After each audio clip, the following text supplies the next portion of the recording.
So thank you for coming to this summit. And I'm going to switch to Spanish to introduce you, Andrew. Muchas gracias a todos por estar aquí en el summit. Y hoy tenemos con nosotros a una persona, un querido amigo y a quien admiro mucho. Es el doctor Andrew Holecek, que es un autor y maestro espiritual, estudiante de budismo por muchos años, que presenta esta tradición desde una perspectiva contemporánea, mezclando la antigua sabiduría de Oriente con los conocimientos modernos de Occidente. Basándose en muchos años de estudio y práctica intensivos, él nos enseña oportunidades que existen en los obstáculos y nos ayuda a las gentes a que tengan dificultades con el dolor, con la muerte y problemas en la meditación. Aparte de eso, es reconocido como un experto en sueños lúcidos y en los yogas tibetanos del sueño. Andrew es autor de varios libros: El yoga del sueño, Sueños de luz, la profunda práctica diurna del sueño lúcido, el libro de trabajo del sueño lúcido, Preparándose para morir, y Meditación en la generación Y, que es uno de los que vamos a mirar hoy en detalle. Andrew es también miembro de la Academia Americana de Medicina del Sueño y autor de artículos científicos sobre sueño lúcido. Es hijo de madre lituana y padre checoslovaquio y nació en Colombia, en Bogotá. Sí. Fue criado como católico y creció en Michigan y se graduó con doble titulación. Es músico, pianista, concertista y se graduó en biología en la Universidad de Indiana. A los 20 años tuvo su primera experiencia mística, que está relatada en un libro que se llama El poder y el dolor, y fue cuando se introdujo en la meditación. Dice él que no tenía ni idea de que ese estado de conciencia fuera posible y que quería encontrar la manera de desarrollar y estabilizar ese estado mental dichoso. Después siguió estudiando y estudió física en la Universidad de Colorado y finalmente se doctoró en cirugía dental.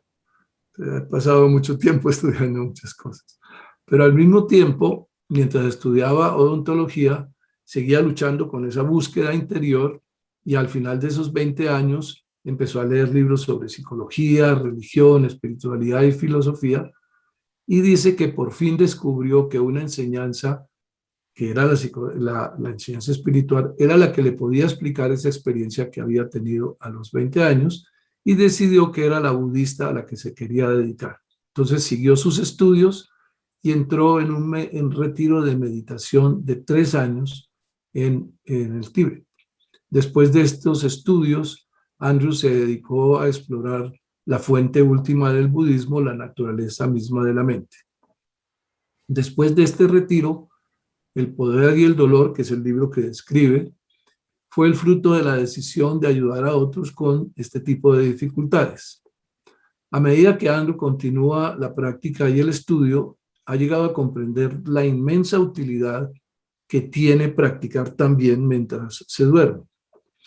Y lo que nos dice él es que la aspiración detrás de los escritos y las enseñanzas es ayudar a los demás a comprender las dificultades inherentes en el camino espiritual, ayudarles transformando los obstáculos al final de la vida y sus oportunidades, y ayudarlos introduciendo a la gente al poder de la meditación, y para también que comprendan cómo la noche es una gran oportunidad para transformar el día. También tiene un curso, Andrew, que es un curso que vamos a tener en la vida integral próximamente, que se llama Trabajando con la ansiedad y el miedo en un mundo de incertidumbre, que, como dijimos, va a ser publicado por la Vida Integral. Ahora voy a cambiar a inglés. Andrew, thank you very much. That was a little bit long introduction, but you deserve that. It's a lot. I personally count you among my dearest friends and teacher, and I have been in several retreats with you. So I know that we're going to have a great meeting, and people are in for a great hour with you. So I would like to start by, well, do you want to say anything before we start? Well, I think, first of all, Jose, just a very big, warm thank you for this opportunity, for the very generous introduction. And just like you said, what a delight it is for me to spend time with such a dear friend talking about something that is so important to me. So it's a real privilege. Thank you for the opportunity. Okay. So Andrew, in this world, we know there's many forces that distract us, and there's a lot of stress, and we, are in this world going faster and faster and faster. And what do you think that is happening to people with what is happening right now? Yeah, what an interesting time we live in, isn't it, Jose? It really gives new meaning to the term human race, right? What are we racing towards? What is the final destination of this? And so we live, as you said at the outset, very correctly, somewhat painfully, we live in an era of tremendous distraction. And as I often playfully say, with our smartphones, and I've got my Apple phone, all these weapons of mass distraction. Or I really, in a great, large kind of cosmological sense, Jose, as you know, I think this is one of the signatures of what the great Hindu traditions call the Kali Yuga, the Dark Age. And I think that what makes it so dark is this rampant and insidious distraction, just the ability to tear us away. And I think what's so important to me is, I'm a deep fan of word origins and the like. And even the word itself, distract, is compelling because it literally means to pull apart, to tear apart. And so what distraction does is it dilutes our life. It dilutes reality. It pulls us apart from what's actually really happening. And therefore, I think one of the reasons so many of us today feel that something is missing, well, something is missing, but it's not out there. It's in here. We're the ones that have gone AWOL on reality. What's really missing is an internal sense of presence for our lives, a sense of full participation in life. And therefore, in a really dark, insidious way, the more distracted we are, the less alive we feel, the more stressed we feel, the more we're pulled away from what's really important. And it has, as you know, so many shadow sides, so many dark elements. Yeah. So in your book, Meditation for the I Generation, you propose that meditation is a solution. If there is one solution or a very powerful tool. So I would like for you to talk about this in two ways. One is, why do you call it a solution? And what is meditation? So you take it in the order that you wanted to. Okay, good. I did want to say one thing just parenthetically to your last statement that's worth stating, and then I'll absolutely turn to these issues. Now, there's a very famous study. Science has really looked into this thing, Jose. Okay. A very famous study, the title of which is really revealing. It basically says, a wandering mind is an unhappy mind. And what they did here, this really, again, it's not just spiritual, metaphysical mumbo jumbo. What we're talking about here in terms of distraction is something that's actually been studied quite rigorously. And in this particular very now famous study, using smartphone technology, what these scientists did was they were able to ping people on their phones randomly throughout the day and ask them, like, what are you doing right now? Where's your mind? What are you thinking? And they found out that I think around 45-50% of the time, people were not present. They were distracted. And they also were able to assess that, just like the title implies, that the more distracted they were, the more unhappy they were, the more stressed out they were. So what we're talking about here also has real scientific traction. There's real legitimacy to what I'm proclaiming here. So why is meditation a solution? Well, there's a number of ways to address this. I think first and foremost is that, and let me say something here too, that when we talk about meditation, Jose, as you well know, meditation is a catch-all term. It's like the use of the word sports. When we talk about sports, well, what are we talking about? We're talking about dozens, if not hundreds of different types of physical activity. And so when we talk about meditation, and we can get into this when I actually give some guided instruction, we're talking about a vast family of meditations, of which when most people think of meditation today, they think about mindfulness. And so we can talk more specifically and directly what that is and how to do it.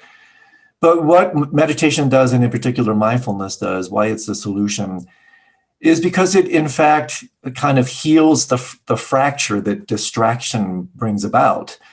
Distraction pulls us apart. Wandering mind, distracted mind is an unhappy mind.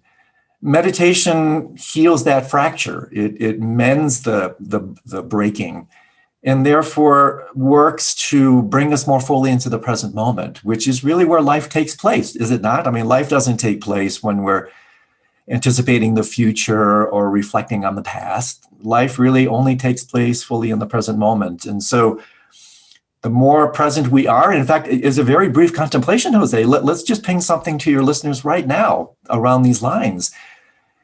Just take a moment. Let's take a moment together, and let's each of us reflect upon 2 or 3 instances in this life. Let's take a minute to do this because this is revelatory. This is compelling.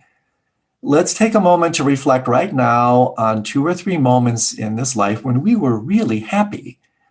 So let's pause for just 15 seconds, and it usually doesn't take too long to bring to mind. So let's do this, because if we do this exercise together, then you'll gain more impact for what I'm about to say. So 2 or 3 instances where, you know what, I was really happy when this was happening.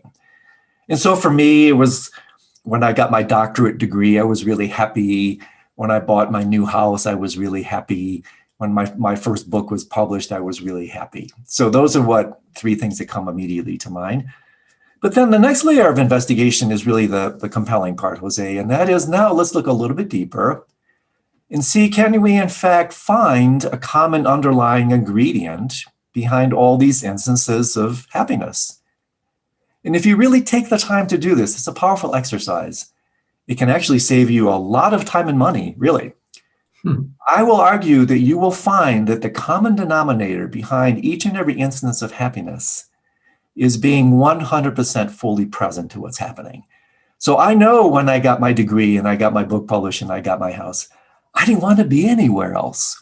I was right there, right then, celebrating the power of the moment. And yes, those situations were brought about conditionally by those circumstances. But here's the kicker, Jose. If you start to tease apart conditional from unconditional happiness, in other words, happiness that is not dependent on external circumstance, then what you will discover, and the great contemplative wisdom traditions have shouted this out for thousands of years, you will discover that fundamentally maintaining full embodied presence is really the root of all happiness. And so, oh my goodness, if this is true, and again, check it out against your own experience, see if it's true for you, then why not work with the very roots of contentment, satisfaction, fullness, and happiness? Why not get to the heart essence of it? And therefore, in so doing, what meditation does is, in fact, it is the exercise of that. It is the practice of being fully in the present moment. And in so doing, oh my goodness, the implications just cascade, right? You're thereby free from external circumstance. You're no longer trapped by external environments. You therefore are able to exercise internally. It's like my friend Sylvia Boorstein writes, happiness is an inside job. Happiness is an inside job. It's internal. It may seem to be external, but take a look at your experience. It's internal. And so if this is true, work with it. And so this is exactly what meditation does. Meditation is the art of training and taming the mind to be fully in the present moment, which is where life happens, which is where genuine satisfaction and happiness really take place. And this is why when you look at some of the great meditation masters like His Holiness the Dalai Lama or many others from other traditions, they're always smiling. They're always, even like, the Dalai Lama who's lost his country and millions of his compatriots have been annihilated. He lives yet a life of such peace, satisfaction, contentment, and happiness because he, in fact, has discovered the secret of happiness through the art of meditation lies within. And of course, what we need to demystify here, Jose, and I'd love to go along this with you is, okay, what is this thing called meditation? Is it even spiritual? Is it even religious? Or why should like me? I'd like to introduce something here because I think you touch a couple of things that I like. One is that you said several traditions, and then you mentioned the Dalai Lama. So a lot of people, and I think they have the right to do it, think that meditation is only something for monks and for yogis. And right. So Can you address that point and then continue on where you Oh, were absolutely. going? But I'd like for you to address that point. That's a really good point. Yes. Well, here's the deal. Meditation is really for anybody that has a mind. It's for anybody that has a mind and for anybody that wants to work with these foundational principles of happiness and satisfaction in life. And so with that said, and it's interesting to kind of tie this into the analogy to sports. Yes, indeed, there are, just like there are Olympians in the arena of physical activity, there are, in fact, Olympians in the arena of meditation. And so we do have those so-called meditation Olympians. And these are the great meditation masters. That simply, the only thing they do, Jose, is they take some of these practices and they devote their lives entirely to it, just like an athlete. So, I may do it a few minutes a day, or when I'm in retreat, hours a day. The great meditation masters, they dedicate their entire lives to it. And so whether you're working on a moment-to-moment basis with meditation in your mind, or whether you elect to devote your entire life to it, as some of the great meditation masters do, really the important point is meditation, it's not religious in nature. Excuse me. It's not even spiritual. It's basically a way to work with your mind and heart. And like I said, anybody who has a mind and heart can absolutely positively work with meditation. And that's what makes it so vastly applicable today. And that's why this mindfulness revolution is really taking off. I mean, there's like 30 to 50 million people now practicing in the United States alone. Hundreds of millions around the world, because there's the data, the science, there are now over 7,000 scientific studies. And I work with some of these scientists. I've conducted some of these studies myself. As more data comes out, more substantiation comes out, there's more traction for, hey, wait, this stuff isn't just, again, metaphysical mumbo jumbo. There's real traction here. So meditation is for anybody that wants to look below the hood, that really wants to examine a little bit more closely the essence of what they're doing, what their life is all about. And so therefore, really, yes, there are the super athletes, so to speak, but anybody with a mind and heart can engage in practice. Okay. Yeah, that's a great point. Well, I don't know where you wanted to take it, but one of the other things that maybe this is, it goes further, but I heard you saying a word that is almost exclusively to your talks. It's the word lucidity. Oh, right. Yeah. The word lucidity. And I heard a lot of talks on meditation, practice meditation for 50 years, but the word in itself, the way you use it, I think it is a deep teaching. So I would like for you to enter a little bit into that area, and then you can take it wherever you want. But sure, happy to do so. So yeah. Lucidity is, the way I use it, Jose, is, and I can say a little bit how this connects to the so-called nocturnal meditations. And this is something I hope we can return to, that when we talk about meditation, as I was saying earlier, it's not merely what we can do during the day. It's not just merely mindfulness. There are so many different ways to work with your mind and heart. And by the way, parenthetically, both in Sanskrit language and Pali language, the great contemplative languages of India, when they use the word mind, the Sanskrit and Pali word is chitta. It's actually the same word as heart. This is important. So when we talk about mindfulness, it's just as much heartfulness. So when we talk about meditation, this is a common misconception. It's not just purely this cognitive cerebral event. Meditation is very much the practice of mind and heart, because they're fundamentally inseparable. And I have to say, Jose, I travel a great deal in India, Nepal, and Tibet. And even to this day, when I go there, it never ceases to amaze me that when, especially contemplatives and monastics talk about mind, like they never point here. Like we go, my mind, they go, my mind, and they point to their heart center. This is actually really important, because therefore, when we're engaging in mindfulness, we're working with the capacity of the human heart.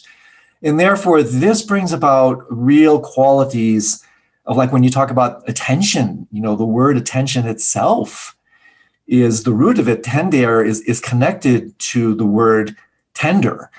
And so even the word attention is connected to the word tender, connected to this kind of care. And so this, I think, is very important, that when you engage with your mind in meditation, you are equally working with your heart.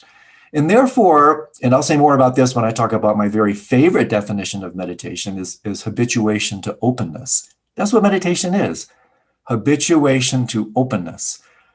As we continue to do that, you'll find that it's not just your mind that opens, it's your heart that opens.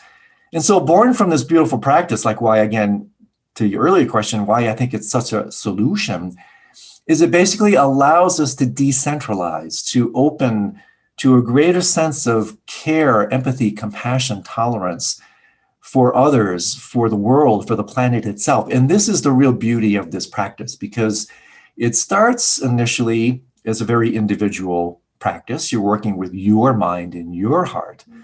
But eventually, as your mind and heart open, you start to realize, as the Dalai Lama and actually many other great meditation masters proclaim, we're all the same. My storyline may be different than yours, Jose, but my mind and my heart is the same as your mind and your heart.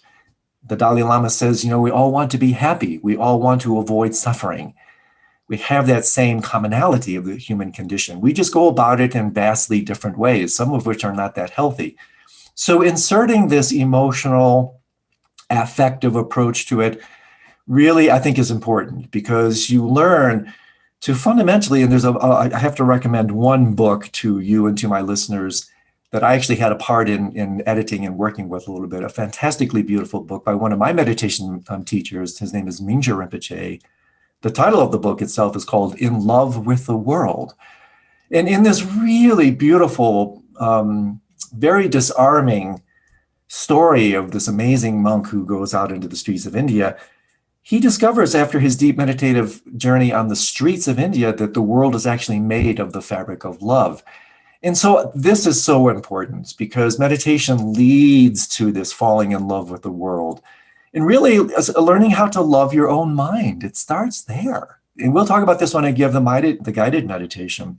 You're learning how to love your mind, to establish a kind, empathetic, caring relationship to your mind. And in so doing, what we express towards ourselves, we naturally express towards others. And so therefore, I have to say this because I think it's so colossally important. And so now how this ties into lucidity, technically, as you know, Jose, it's a word that I use, and I kind of adapted a little bit from the nocturnal meditations, in particular what's called lucid dreaming.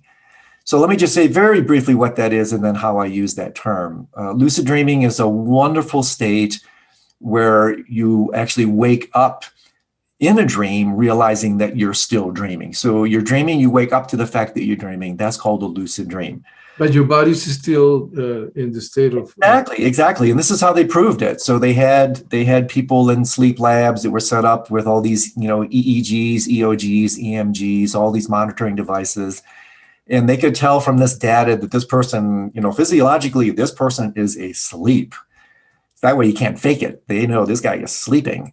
But then because they have the EEGs and they can register brain waves and you can actually send a signal with your eyes, scientists were able to determine when these talented lucid dreamers were in the lab that, wow, this person really is asleep and this person is awake in their dream state. That's called lucid dreaming.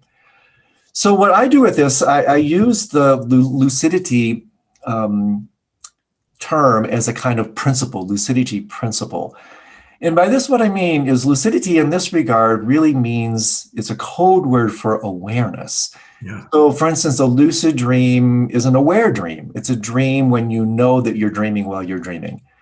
A non-lucid dream are normal dreams. You don't know that you're dreaming. You're just kind of lost in the normal unconscious display of your mind. That's a normal non-lucid dream. And so the lucidity principle is a really interesting one, because when we're engaging in things like meditation, when we're working with things like lucid dreaming, we're actually working to cultivate awareness. And so just briefly, when you want to establish some proficiency in the nocturnal lucid dreaming state, well, guess what? What a surprise. What is the single most beneficial thing you can do if you're interested in this form of nocturnal practice? Meditation. Meditation is the practice of lucidity. And studies have shown this. I've been a participant in these studies.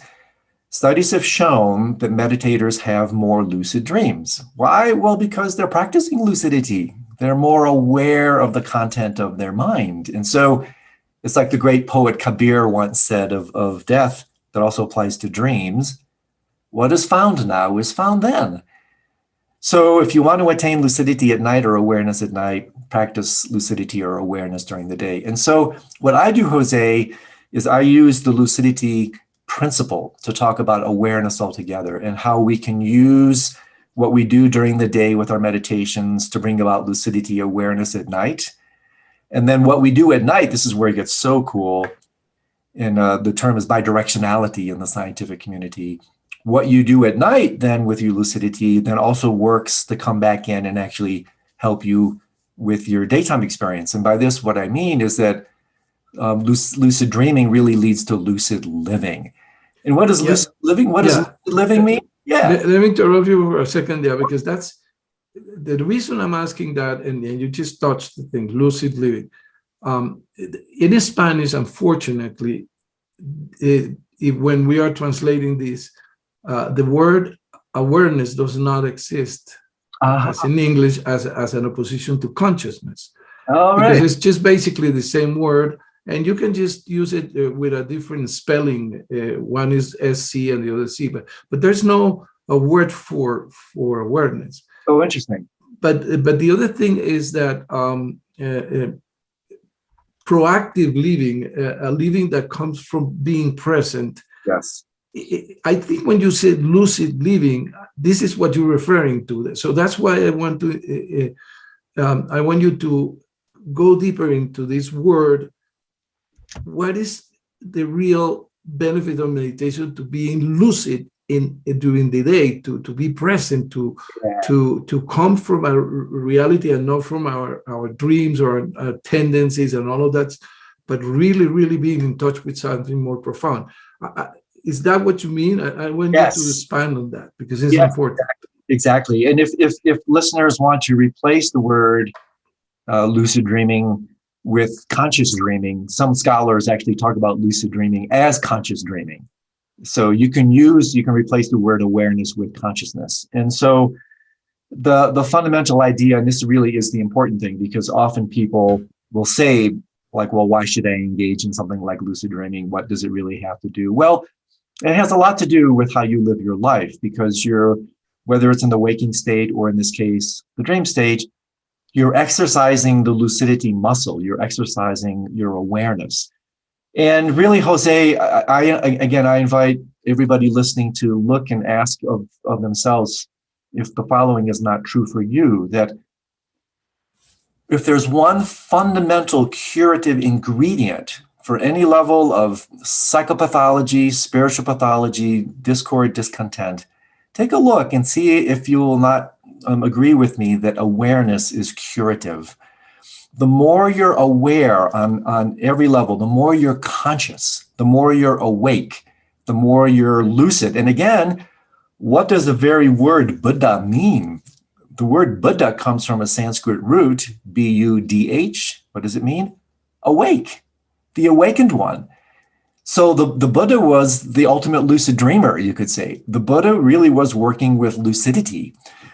And so the more lucid we are, the more we are free from the dictates of the unconscious mind, for one thing. And this is a very interesting thing to throw into the mix, Jose. The neuroscientists these days, very interesting data and very humbling, revelatory information, is that about 95, some people go as much as 99%. So 95 to 99% of what we do is actually dictated by unconscious processes.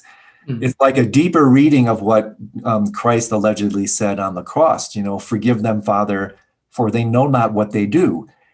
This is what it means to be spiritually asleep. This is what it means to be non-lucid. And so this lucidity principle is a really big deal, both psychologically, spiritually, and practically in your life. Because if in fact it's true, and I invite you to look at your own experience, if in fact it's true that the vast majority of what we do is dictated by these unconscious processes, what lucidity does, what meditation does, in fact, it's a large part of what the meditative path is altogether.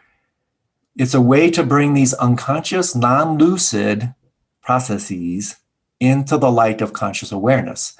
And then at least we have a choice. Then at least we're no longer prisoners of the unconscious mind. Yeah. At least we can see what it is that is buffeting us around. And so again, taking the example of the dream, when you're in a non-lucid dream, if you're not aware of the dream state and you don't control it, which is what lucid dreaming practice is about, what does? Your unconscious mind. And so in a non-lucid dream, you're just blown around. You're just buffeted by the power of your unconscious mind. That's what's being revealed. And so in a very similar way, we are buffeted around by those same powers and processes right now. But see, the kicker, Jose, is we don't see that we don't see. This is real non-lucidity, right? Say that again. Say that again. We don't see that we don't see. Yeah. Where these are archetypal blind spots. This is what it really means to be asleep. We don't even know that we're asleep. Yeah. So when people, non-spiritual people say, well, what does it mean? What do you mean I'm sleeping? Well, it means that you're just not aware of why you're doing what you're doing. You think you have conscious control over your life. You think you have free will. And as you know, free will itself is an illusion. We run our lives on kind of automatic ignorance. We run our lives on an automatic pilot-light level, driven in a highly reactive and not proactive relationship to our life. And by this, what I mean, and I want to get this very practical so people can actually work with this. What these practices do, especially meditation, they eventually bring these unconscious processes into the light of consciousness, awareness, lucidity. And therefore, Jose, we have the profound opportunity to relate to our mind instead of from it. Let me say that again. We have the opportunity to relate to our mind instead of from it. Relating from your mind, that's not a relationship at all. That's just reacting to the contents of your mind. That's what it means to be non-lucid. You're completely reactive. There's no even free will. You're just reacting to everything that's taking place. With lucidity, now you can relate to those contents instead of from them. And so very practically speaking, these practices will show you that when a moment of tremendous anger comes up, if you capitulate to that anger, that's a moment of non-lucidity. You've gone non-lucid to that state of mind. And what are the consequences of that? They can be very damaging. What the practices of meditation and lucidity do, that same energy comes up. And now, because of your practice, there's a little space, there's a little awareness inserted there. And you go, oh my gosh, I don't have to act out my anger. I don't have to say that. I can actually relate to this anger instead of from it. And then guess what? You take responsibility. You take responsibility for your life, for your behavior. You're easier on yourself. You're easier on others. Your mindfulness, therefore, brings about carefulness in the way you relate to the world and to other people altogether. And you turn out to be a really wonderful, loving human being because you've established a wonderful, loving relationship to the contents of your own heart and mind. And so this is so important because otherwise, oh, meditation, so esoteric, how does it relate to me? Lucid dreaming, oh, that's just for, the yogis on the mountaintops. Well, no, it's for anybody who wants to be more sensitive, kind, loving, aware, awake, and really wants to live their life more fully. So this stuff has tremendous immediate application. It's not this esoteric, distant thing. It is something we can apply right here, right now, to make our lives so much more richer and rewarding and more benefit to each other and benefit to the world. Yeah, and we're talking here in this summit. The theme is integral well-being, and we define well-being basically, as you just said, and so I want you to expand that, is the capacity that you have to not harm your own self, to realize that you're creating the situations in your life because you're just reacting. You're like a you are just doing the things that you were taught to do, reacting the ways. You haven't had lucidity in your life. You haven't stopped and say, is this what really I want in my life? And it's not because you can. It's you don't have a tool to do it. And as I'm hearing you, is this practice of meditation gives you some kind of separation. Is that what you're saying? You have you said that there's like a gap. That's one thing. But you also open a can of worms when you say that we don't have your free will is an illusion. Right. That's a hard. So what is that we can decide? We don't have anything to decide. So talk to those two things. Oh, well, first of all, it's the free will thing, as you know, this is one of the greatest, most debated topics in the history of religion, spirituality, philosophy, science, and it continues to be so. And there are very active proponents for and against the notion of free will. This is in itself is a colossally important and somewhat difficult topic. And we can go into some of the studies and how all this came about if you want to. But, the basic idea in the science here is pretty strong. No, I'm going to say why I said it, because if you say that you take distance and then you don't react, but you at the same time say that we don't have free will, so... Yeah. Well, but here's the kicker. Here's the kicker, Jose. What the studies have shown is we cannot control what arises in our mind. Okay. That we have no control over that. Yes, temporarily you can muscle it down with fierce concentration and whatever. Yes, temporarily you can put a muffler on it. But fundamentally, you cannot control what arises in your mind. Okay. But what you can control is how you relate to that arising. Bingo. That's the key. And so they playfully say sometimes you have veto power. So even though you may not have free will, you do have free won't, which means that energy of passion, aggression, envy arises. Free won't says, I won't do that. I have the power. I won't act on that. I won't say that. I won't express that. So that's the key. You cannot control what arises in your mind in a very direct way. In an indirect way, through the art of meditation, yes, you can purify your unconscious mind. And eventually that actually does help control the arising from that unconscious mind. That's a more sophisticated, deeper dive. But right now, the point for us, and this is where meditation comes in, you can, in fact, and this is the genius of meditation, you can, in fact, change the way you relate to what arises in your mind. And so then you may have this crazy, outrageous thought about something in a premeditative mind, almost literally. You will then act out from that. That can get you into a ton of trouble. There's no space. There's no reflectivity. There's no mindfulness. There's no care. Your life is ruled by impulsivity, compulsion, and you're just driven by these forces. And so what meditation does is it slows the mind down. It actually allows and inserts, so to speak, or allows a little bit of space in the mind, as you were talking about it. This kind of cultivation of the witness awareness. And then the exact same contents of your mind that previously completely controlled you, again, just like in a non-lucid dream, well, guess what? Now you have lucidity, now you have perspective. And let me share the story with you, Jose. This is very sweet. I just this last week on my own podcast, I interviewed an astronaut, Ron Guerin. He spent 6 months on the International Space Station. He did 4 spacewalks. And the reason he reached out to me is because he read my book on this material, and he was struck by the analogy I used of perspective, how perspective is everything. And you know this from your studies in integral theory and evolution. Evolution is defined by increase in perspective. And so what my friend Ron talked about and why he's so inspired now to work with the world is, it's called the overview effect. Many astronauts come back and their lives are changed forever. Why?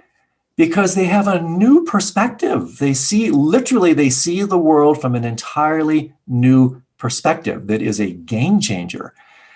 And so what the reason Ron reached out to me is because I write in my book about what I term the underview effect, that you can still gain the same level of perspective.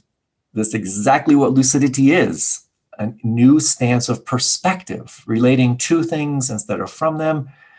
And with this underview effect, which can be cultivated by meditation, well, guess what? You can come to the same insights and conclusions as the outer space explorers.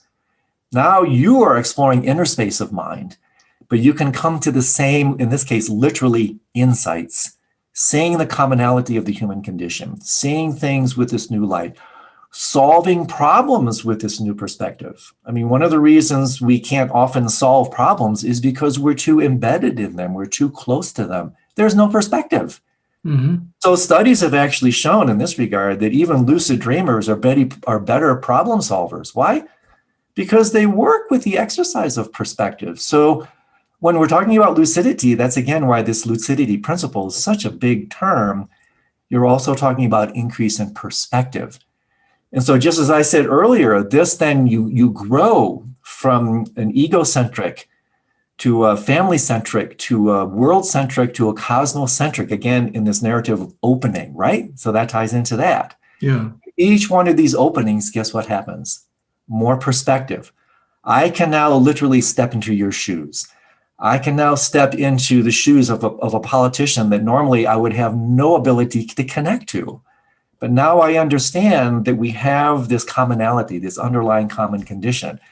And so this has tremendous application. Instead of violence and aggression, that's replaced with empathy, tolerance, and understanding. Because you realize that from this fundamental perspective, Ron got it from traveling 250 miles into outer space. With meditation, you can travel 250 miles metaphorically into inner space and come to these same insights. And that's really another rendering of what the lucidity principle is about. And again, meditation during the day absolutely positively leads you to these same discoveries, same insights. Yeah. Well, I mean, what I get, and I hope listeners are getting, is that this thing called meditation, it's great. It can help you. It can transform your life. But most importantly, it can give you, let's say, inner peace, well-being. Now, because we don't have more time, we have maybe 15 minutes. Okay. Maybe you can ask, I'm going to answer very quick questions, and then you can help us a little bit. So how do you get it started? How do you keep going? And how can you, because there's so many techniques, but a simple thing that everybody can do, practical thing that everybody can do. But I know for a fact that when you do anything powerful like meditation, it can be very simple, but it can be very, very powerful. I know in my experience. So can you take us there and maybe do like a little guided 10-minute guided meditation? Oh, totally. Yeah. Well, the first and most important thing, Jose, is to understand this. In Buddhism, it's very beautiful. It's called right view. Mm-hmm. And really what we've done for the last 45 minutes, Jose, is just that, right view. Understanding, like, why is this meditation thing important? How does it relate to me? Why should I be bothered? Basically, my life is so busy. My life is so full. Why should I be bothered? Well, these are some of the reasons you might be bothered. And one other very brief thing is a very interesting reflection for your listeners. Take a look and see if this isn't true. Whether you know it or not, you are always working with your mind. Always. So the question is, do you work with your mind, or does your mind work with you? In other words, does it work you over, right? So that's worth repeating. Yeah. Do you work with your mind, or does your mind work with you? Does your mind work you over, or do you work with it? Don't take my word for it. Do what the Buddha said as he was dying. Do not take what I say for granted. Test these teachings against your own experience. Work out your own salvation with diligence. So see if this is true for you. You are always working with your mind, always. So why not work with it directly? So in terms of getting started, Jose, it's beautiful. What we've done is a foundational point of getting started. Working with the right view, understanding, oh, now I get it. Oh, this makes a little bit of sense to me.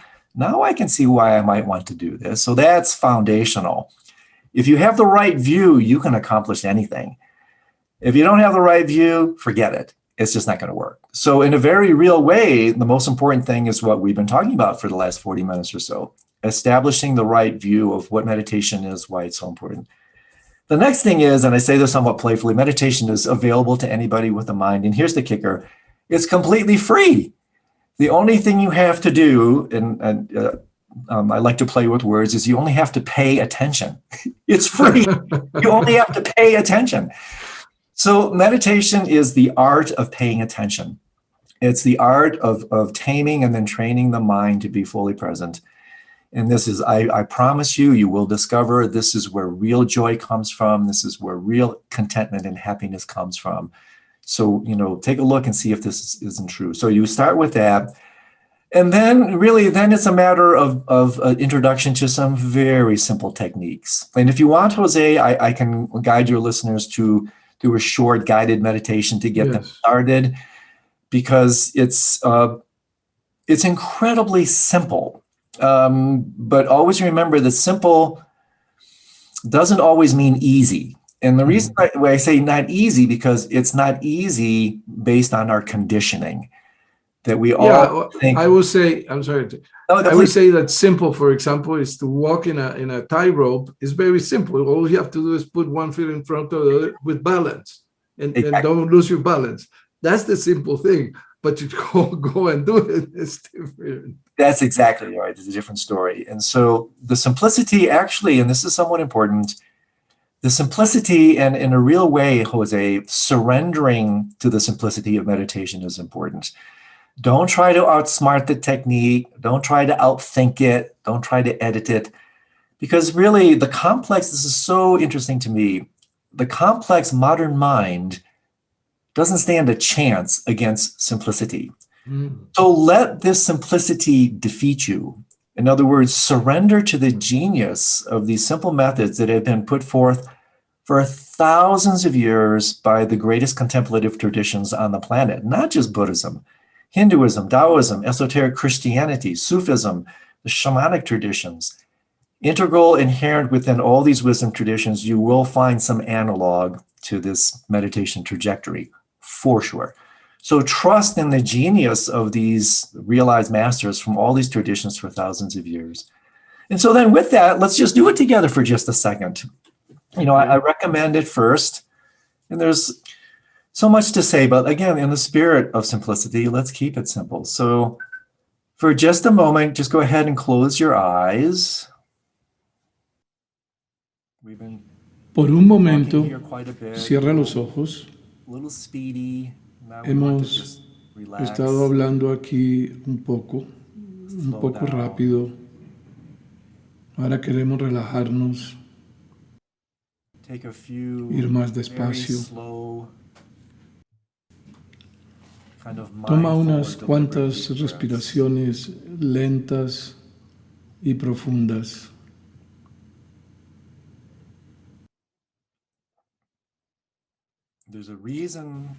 Hay una razón por lo que la respiración es tan central en la meditación. Es el movimiento mismo de la vida y es en realidad el núcleo de la palabra espíritus. Espiritualidad viene de una raíz que de hecho significa respiración, aliento.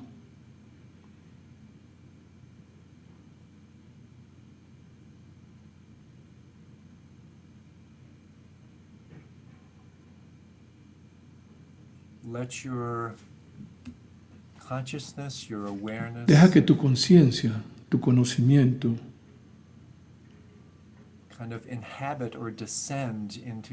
habite o descienda en tu cuerpo. Se llama el primer fundamento de la atención plena, que es la atención al cuerpo.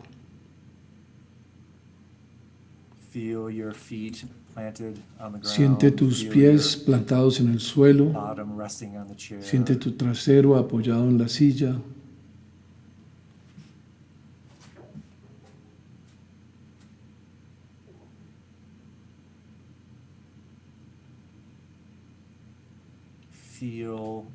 Siente el aire, la temperatura alrededor de tu cuerpo.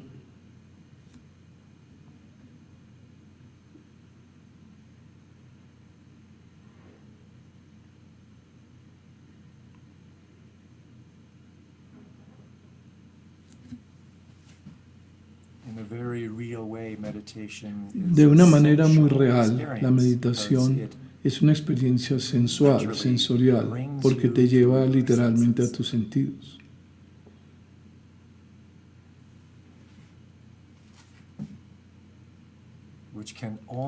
Que solo pueden funcionar en el momento presente.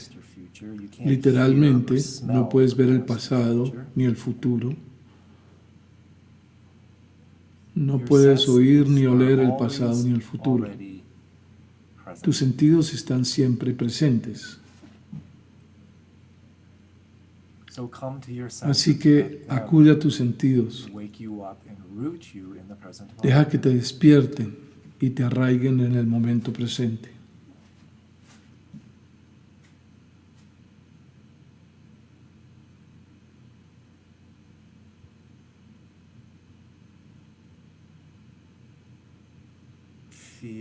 Siente la suave textura, el movimiento de tu respiración.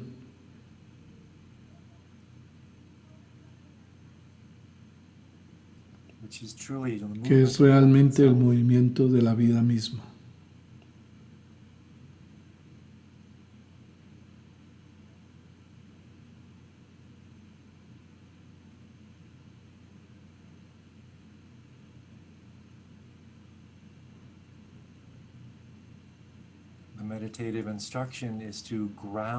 La instrucción meditativa consiste en enraizarte en tu cuerpo.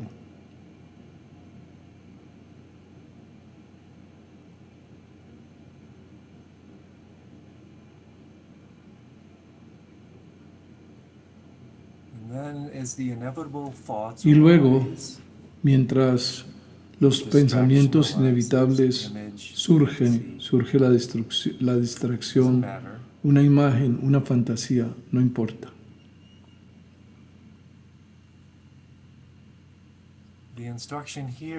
La instrucción aquí es simplemente presenciar, reconocer ese pensamiento, esa fantasía, esa imagen, simplemente reconocerlo.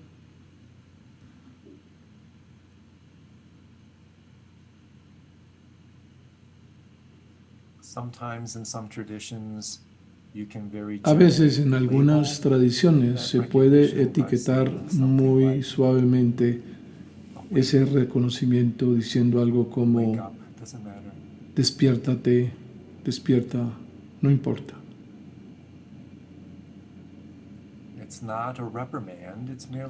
No es una reprimenda, es simplemente un reconocimiento de que tu mente se ha desviado.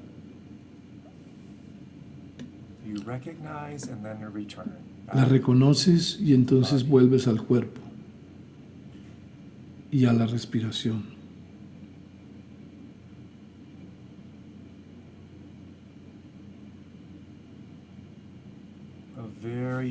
Un punto muy importante es que los pensamientos no son el enemigo.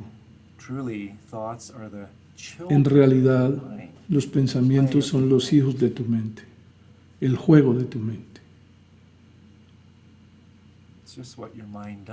Es simplemente lo que tu mente hace, piensa.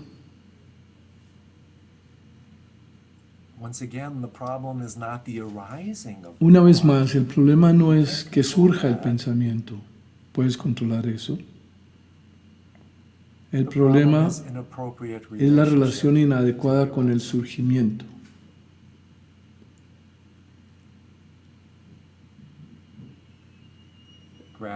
El aferrarse a los pensamientos y dejarse absorber por ellos, el alejarlos. Ese es el problema, no el pensamiento en sí.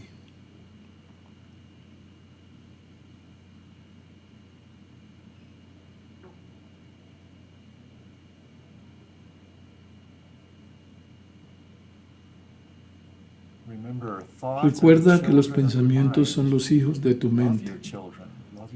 Ama a tus hijos, ama a tu mente, pero no la consientas.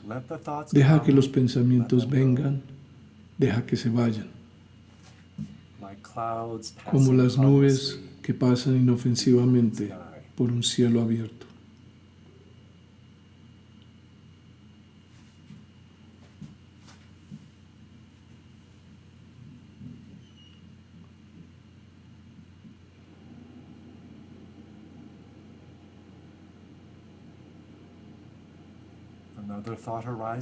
Si surge otro pensamiento, está bien, no hay problema. Déjalo venir. Sé consciente, sé testigo, presienta, reconócelo, bien. Déjalo ir, vuelve al momento presente, al cuerpo y a la respiración.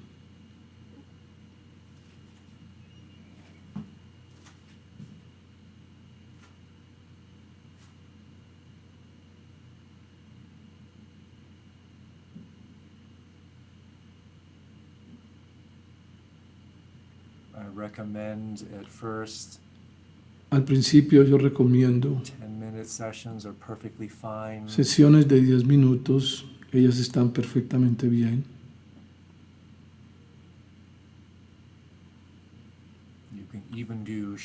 Incluso puedes hacer sesiones de meditación más cortas. No hay requisito ni límite de tiempo.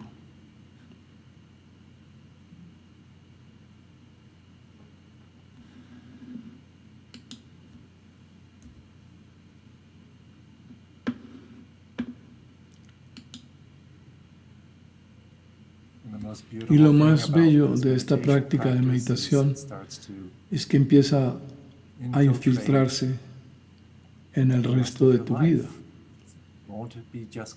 No se va a limitar a las secciones de meditación.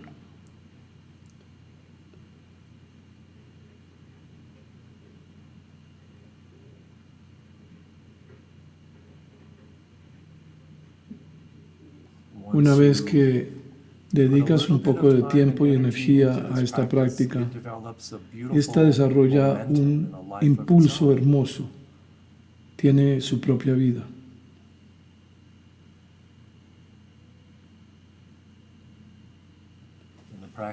La práctica empieza a perfumar la totalidad de tu vida.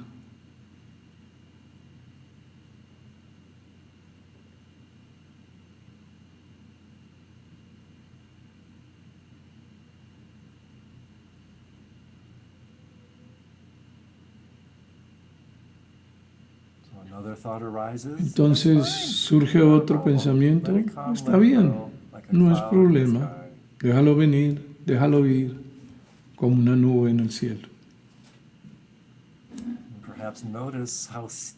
Y tal vez notes que pegajosa tiende a ser la mente, cómo tendemos a pegarnos a nuestros pensamientos, a ser arrastrados, absorbidos por ellos.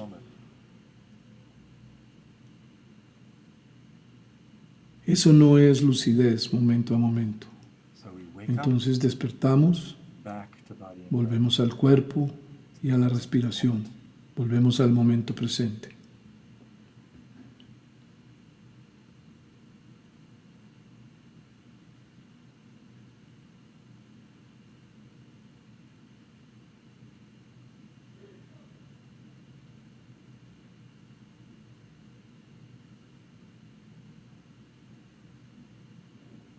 No tengas miedo del silencio, no tengas miedo de la quietud, no tengas miedo del espacio.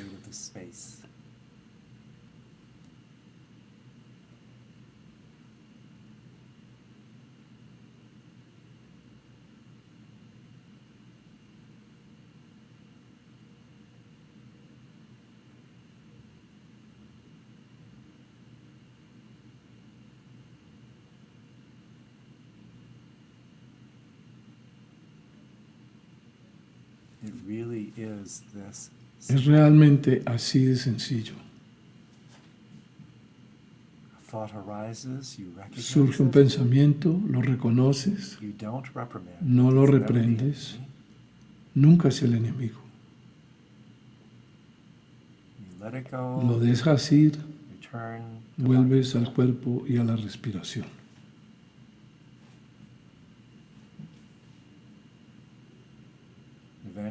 Eventualmente los pensamientos tendrán cada vez menos fuerza o impacto sobre ti.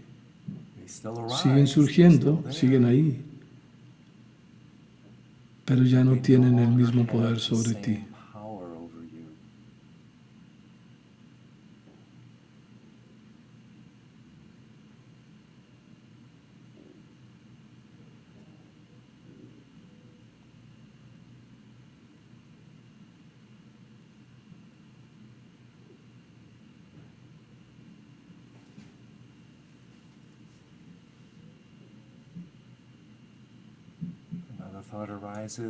Si surge otro pensamiento, reconócelo. Oh, es simplemente un pensamiento. Y como reventar una burbuja con una pluma, muy suave, muy preciso, reconoce y regresa.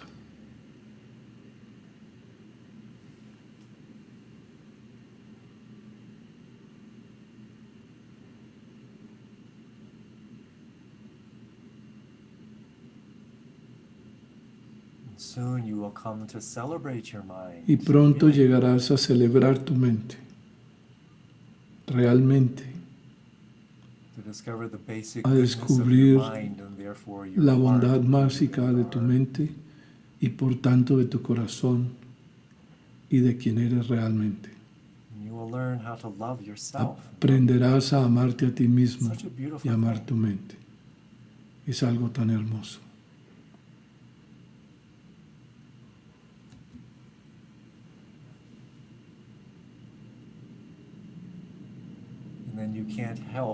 Y entonces no puedes evitar empezar a amar a los demás y al mundo mismo.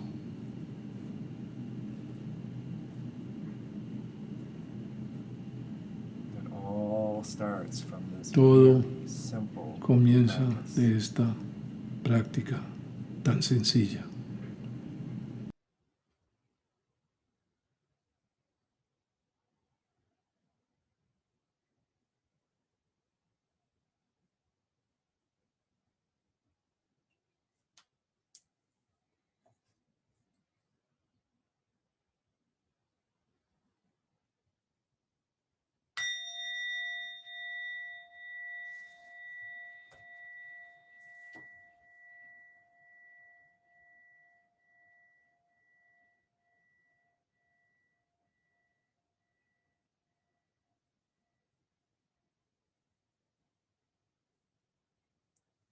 You know, Jose, years ago, when people would ask me, "Oh, Andrew, what do you guys do at your meditation center?"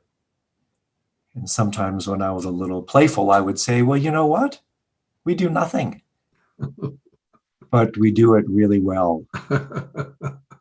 It's not easy to do nothing well. Yeah. Jose, we've lost how to be human beings. We're human doings. And to tie this in to your first statement question, this is where the stress comes from. We always feel like we need to do something. I need to do something. Well, of course, there are times that is true. But real happiness comes from being, not doing. And in so many ways, meditation is the art of not doing, undoing, and just relaxing into who and what we already are. So it's been my delight to share some of these points with you. And so.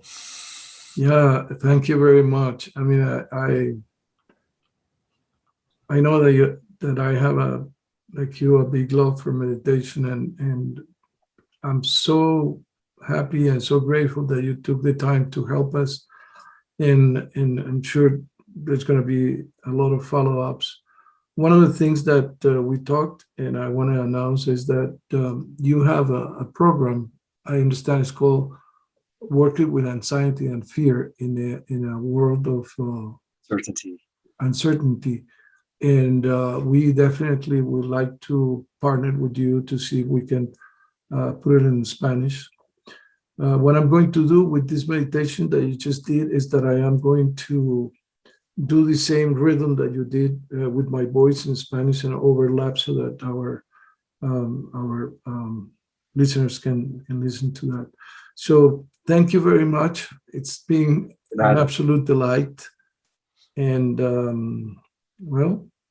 I hope people will appreciate the beauty and the power of what you just shared with us. Thank you, Thank Jose. you very much. Yeah, it's been a wonderful opportunity. Anytime I can join you and your wonderful audience, I'm happy to do so. I know the work that you do, it's fantastic. And so if I can make a small contribution, I'm more than happy to do it. So muchas gracias, amigo. Okay, thank you. Take care, Jose. Okay, bye-bye.